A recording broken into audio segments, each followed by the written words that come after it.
Hello there, welcome to our little shop. Today we've got this Fender bass in here that an older gentleman had purchased to play in church. He was having a few issues with, and he brought it in. He said the biggest thing was getting a thunk on his A string. But anyway, it has lots of issues. The strings must have been like a ½ inch high on it. The neck had like an 1/8 inch bow in it. But what we're actually dealing with here today, the reason for doing this, I see something a lot in here, and I've been wanting to address it, and this particular bass will check off a few boxes for that. This is not to chastise this gentleman. He doesn't know any better. Like I say, it's his first bass. But his thonk problem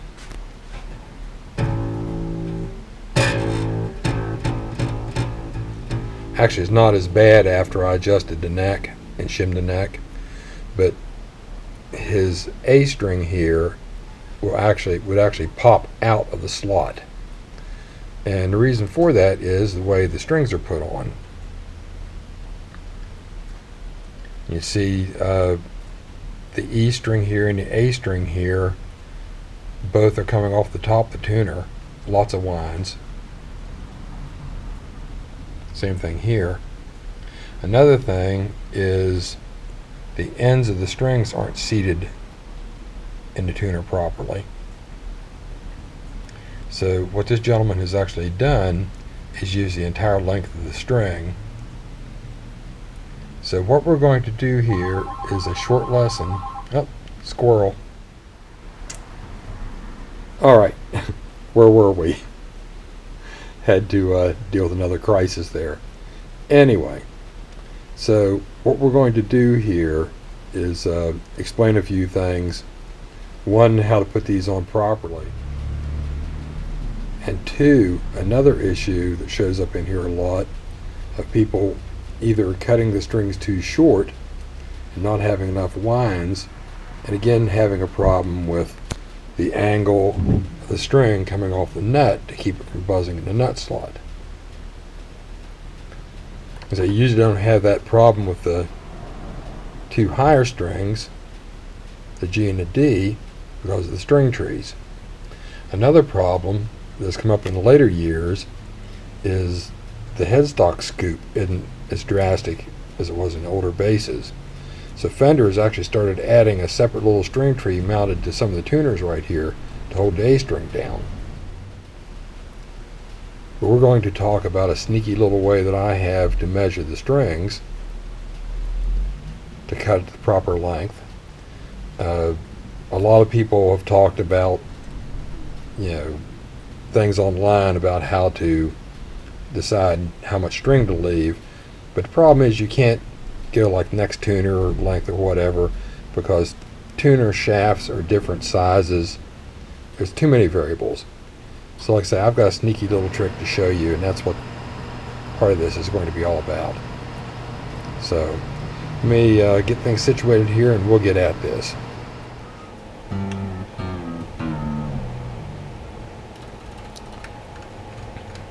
This is one of those things that a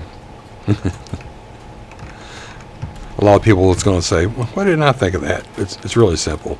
And we get the string off. But anyway, what I do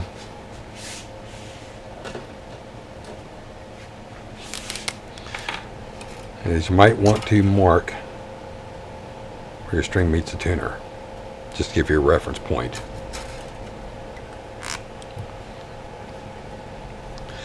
I have a piece of wire.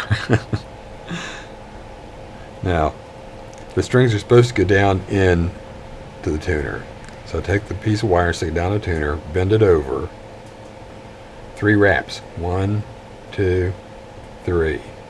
Okay? This is where we want to measure our string. Okay? You want this much left past the tuner.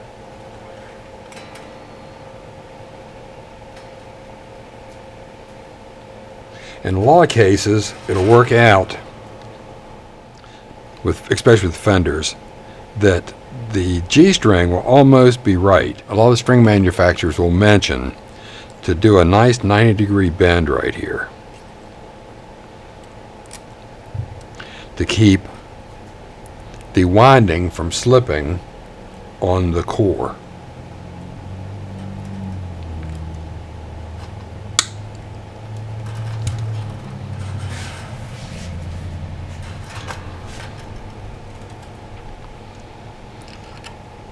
I say that, and I've already bent. Put one wrap around it, hold it down, tune it up.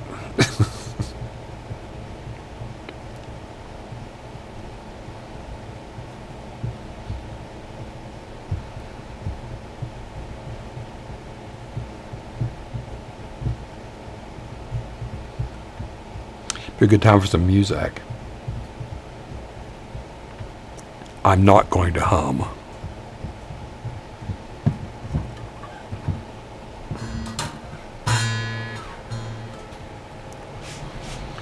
Then you see what we've got.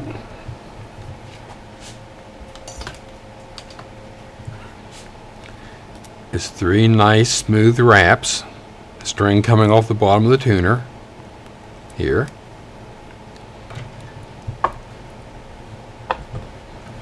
And the end is safely hidden and locked in the tuner.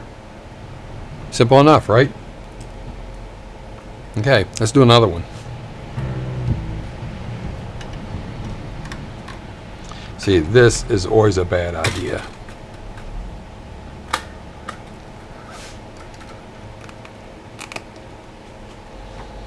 Actually, I don't mark these anymore like this. I'm just doing it for you, because what I do is actually just pinch the string right there and hold it.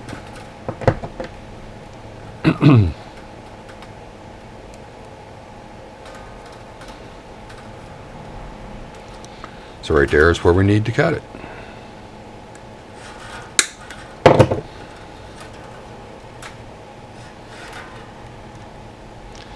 And this tells us where our bend needs to be.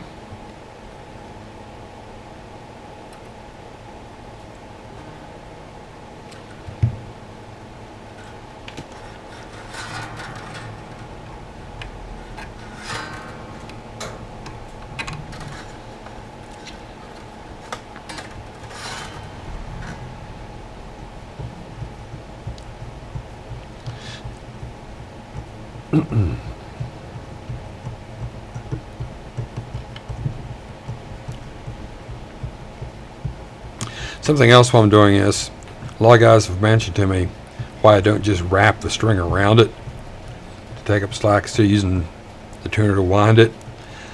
I've actually seen guys bring basses in here that they've done that on, that the string twists. They actually have twists and kinks in it down the length of the string.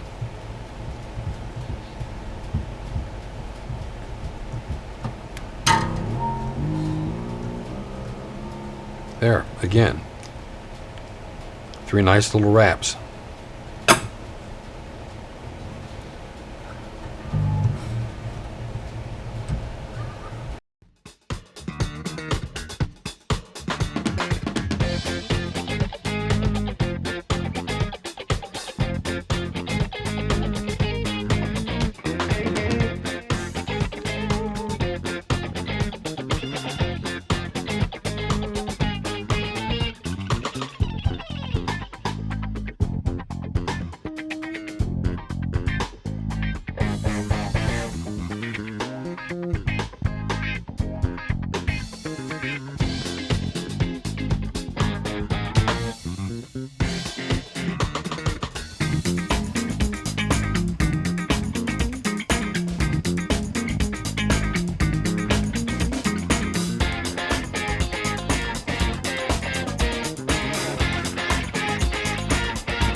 And see, there you go. 3 nice pretty winds on each one. Nice angles down off the nut. No more thonking.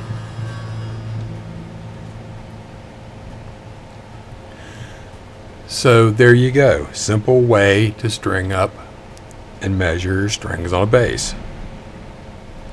So I'm going to continue on and get this bass set up for this gentleman so he can have it back. He needs it for church this weekend.